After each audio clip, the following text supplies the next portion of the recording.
video is on road safety. In this video, you will learn the different safety aspects of railroads and the do's and don'ts at railroad crossings and at railroad tracks.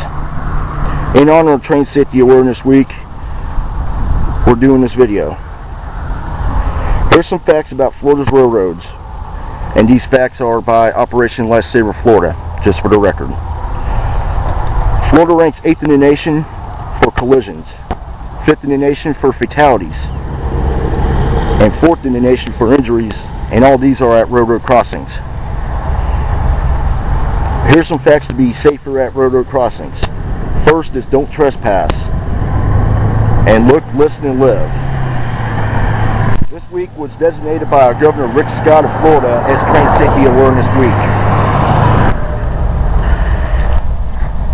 Today we're on location here in Plant City, Florida, at the State Road 39 and Knights Griffin Road crossing, just north of Plant City. Today we're going to be covering a couple of topics for a railroad safety video here. The first thing I like to start off with is the warning sign. Now, as you see right here, this is called an advanced warning sign.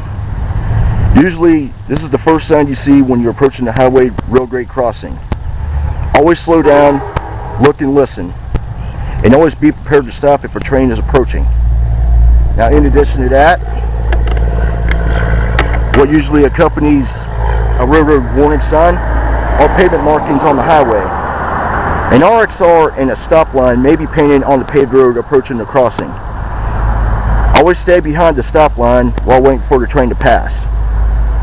If there is no stop line, wait at least 15 feet from the nearest rail.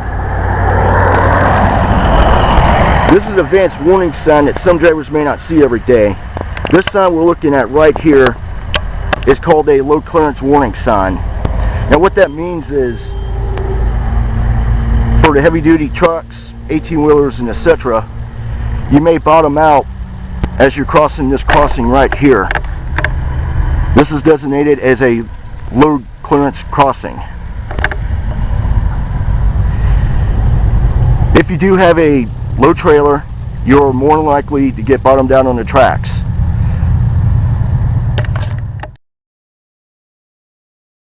In addition to private crossings, there's also the regular crossbuck sign. This right here is a crossbuck. This sign tells drivers to yield if a train is approaching at multiple tracks. The number will be shown. And we come up here to Sam Allen Drive and 39 in North End Plant City. Now, as you can see, just below that crossbuck there is a number. That number means the number of tracks that you will be crossing. So in this case, you'll be crossing 2 tracks.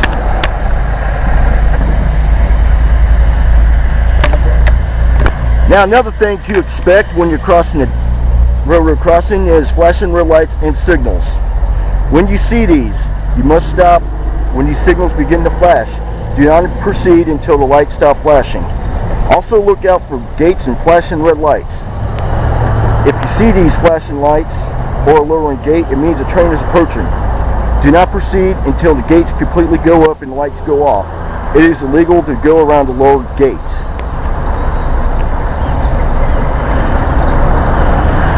When you're at a crossing, look both ways. Always inspect the train. Trains can run on any track at any time in either direction. A train passes, look both ways before proceeding. Do not get stuck on the tracks. Before you cross, be sure there is room on the other side to completely clear the tracks.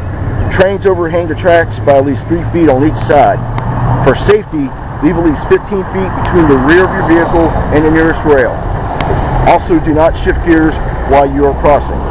Most likely you will stall out when you do that. If your vehicle stalls at a crossing, get everyone out and far away immediately, even if you do not see a train. Call the emergency notification number posted on the nearest crossing or notify local law enforcement. Now, what I like to do here is I'm going to show you folks, if this situation ever does occur, what you will be looking for is a sign just like this. You want to call that 800 number right there give the ID number and the milepost of where you're stalled out at. Here's something I wanted to throw in extra as well for this safety video. Now what you're looking at right here is called a private road crossing. As you see, you'll see the crossbuck road crossing on it. Below that is a stop sign, and below that you'll see that it says private crossing, look both ways. Now everything is the same compared to a regular crossing, only this don't have lights and gates and bells. So whenever you come up to one of these crossings, always stop and look both ways. I'd like to start off this next segment on do's and don'ts. Here's the do's aspect. Always watch for railroad signs and lights. Prime example on this is this sign right here. Now that is a do not stop on tracks sign. It will flash and it will tell you do not stop on the tracks. You will get cut in half by an oncoming train. In addition to that, you always want to look out for railroad signs and lights. Only cross at marked crossings. If you're a bicyclist, always walk your bike across after looking both ways. Also, listen for train whistles and bells. If you are in a car stuck on the tracks, get out fast and move far away. Now here's the don'ts. Tracks are private property. Be safe, do not trespass. Stay off railroad cars and tracks, it's against the law. Do not play on railroad bridges. Putting things on the tracks is dangerous. Examples are pieces of metal, chains, etc. It is not safe to walk between the cars or standing trains. Throwing items at trains is not safe. And always, and I mean always, stay out of tunnels and keep off of bridges.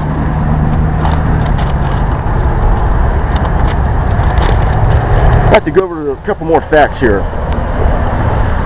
And this is titled, Trains Cannot Stop Quickly. Now, as I said before, a freight train traveling at 55 miles an hour, it takes a mile more to stop. That is equivalent to 18 football fields. Now, a passenger car train, and they call it a passenger train, traveling at 79 miles an hour, that will take a mile or more to stop. And again, that is the same as 18 football fields for a passenger car train. Examples are Amtrak. In addition to all this, if you do see a train, always wait. Don't be tempted to try to beat a train. An approaching train could be closer and traveling faster than it may appear. Also, trains cannot stop quickly. An average freight train traveling at least 55 miles an hour takes a mile or more to stop. That's equivalent to 18 football fields. Also, what you need to look out for is if the locomotive engineer can see you, it is too late to stop the train. Most states require local school buses, commercial buses, and trucks carrying hazardous materials to stop at every highway railroad grade crossing. State laws may vary.